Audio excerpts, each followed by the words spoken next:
Pozdrav svima! U zadnje vreme dosta vas me je pitalo kako da na najbolji način odlučite koja je kamera idealna za vas.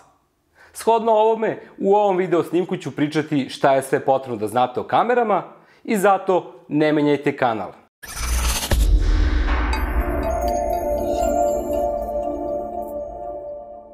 Postoji dosta vrsta sigurnosnih kamera, a u zavisnosti od njihovih karakteristika, moguće ih je podeliti u veliki broj grupa.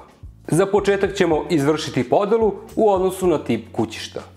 Na osnovu ove podele, kamere mogu biti u dom, bulet i PTZ kućištu.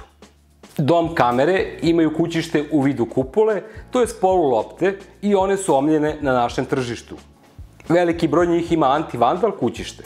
Ovo kućište je otporno na udarac, kao i na vremenske uslove, pa ih možete koristiti s polja. Njih ćete najčešće vidjeti ispred banki, ugostiteljskih objekata, na plafonima radnji, kao i na drugim javnim mestima. Bulet kamere imaju izduženo kućište. Zavisno od svojih karakteristika, mogu se koristiti i unutra i napolju. PTZ ili Pan Tilt Zoom kamere su zapravo posebna vrsta kamera koje se najčešće koristi u dom obliku i omogućavaju vam daljinsko pomeranje s leva na desno, što je pan, gore dole, to je tilt, i zoomiranje. Ovaj tip kamera se najčešće koristi za kontrolu saobraćaja, velikih postrojenja u fabrikama ili u tržnim centrima. Ono što predstavlja najbitniju karakteristiku svih kamera jeste rezolucija snimanja. I od nje zavisi nivo detalja na snimku. Što je rezolucija veća, to će biti više detalja i snimak će biti jasniji.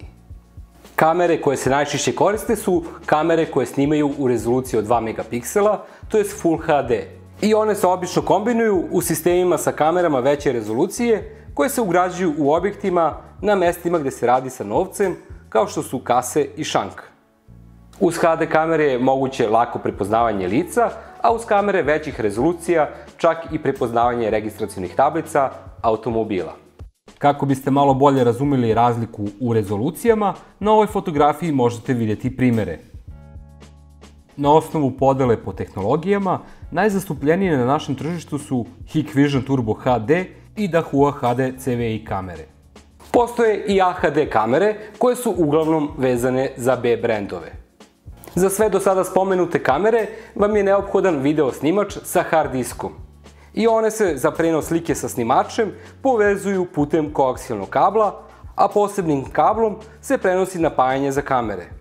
Naši klijenti koji se bave stočarstvom često imaju potrebu da samo gledaju snimak u realnom vremenu, kako bi nadgledali stoku u štali. Zbog ovoga se odlučuju uglavnom na kupovinu kamera bez snimača. Za ove svrhe se koriste kamere koje rade u analognom režimu i povezuju se uglavnom direktno na TV. Pored svih navedenih kamera, u zadnje vreme su veoma aktuelne IP kamere.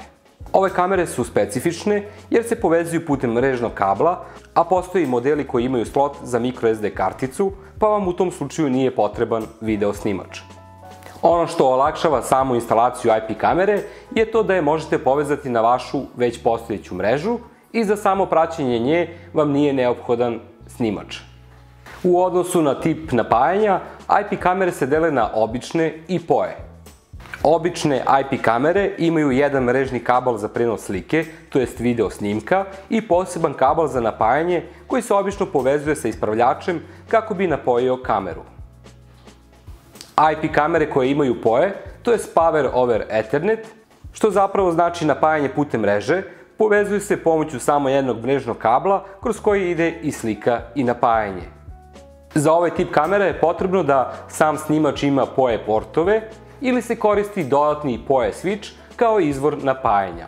Takođe, kamere možemo podeliti u odnosu na to da li su vodootporne ili ne. Ukoliko planirate da kameru stavljate s polja, svakako savjetujemo kupovinu vodootporne kamere. Postoje i potpuno bežične kamere. U pitanju su zapravo takozvane fotoklopke, koje se najčešće koriste za lov ili za vikendice koje nemaju struju.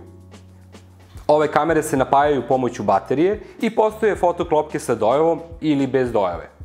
Fotoklopke sa dojavom posjeduju GSM 3G modul i slot za SIM karticu. Ove fotoklopke mogu da šalju MMS poruku sa fotografijom direktno na vaš mobilni telefon. Pored svih navedenih kamera, postoje i analogne kamere koje polako odlaze u istoriju, ali ih možete i dalje naći na našem tržištu. I na kraju da sumiramo. Zavisno od vaših potreba, zavisit će i tip kamera koji je idealan za vas. Potrebno je da dobro razmislite o poziciji gdje ćete montirati kameru, kao i o tome gdje ćete provući kablove, kao i kako ćete ih napojiti. Potrebno je da razmislite da li ćete kameru montirati unutra ili spolja i da li vam je potrebna vodootporna ili anti-vandal kamera. Svakako, svi ovi sistemi se mogu povezati na internet i pratiti sa udaljene lokacije pomoću mobilnog telefona, tableta ili računara. Ono što je veoma bitno je da obratite pažnju na rezoluciju kamere koju kupujete. Postoji dosta kompleta čije kamere snimaju u rezolucijama nižim od rezolucije prikaza ili imaju netačne informacije. POE IP kamere su definitivno moj favorit zbog kvaliteta slike kao i zbog pouzdanosti. Podržavaju veoma visoke rezolucije kao što je 8,3 megapiksela. Potreban im je samo jedan mrežni kabel što ih čini idealnim za poslovne prostore. Jedina zamerka je malo veća cena u odnosu na ostale kamere, ali imajući u vidu odnos cene i kvaliteta, one su i više nego povoljne. To bi bilo sve od mene u ovom videu. Nešto više o kamerama možete pročitati na našem blogu blog.avmarket.rs. Ukoliko imate pitanja ili želite nešto da prokomentarišete, pišite nam ispod. Uvek ću vam rado odgovoriti. Vidimo se u sledećem videu.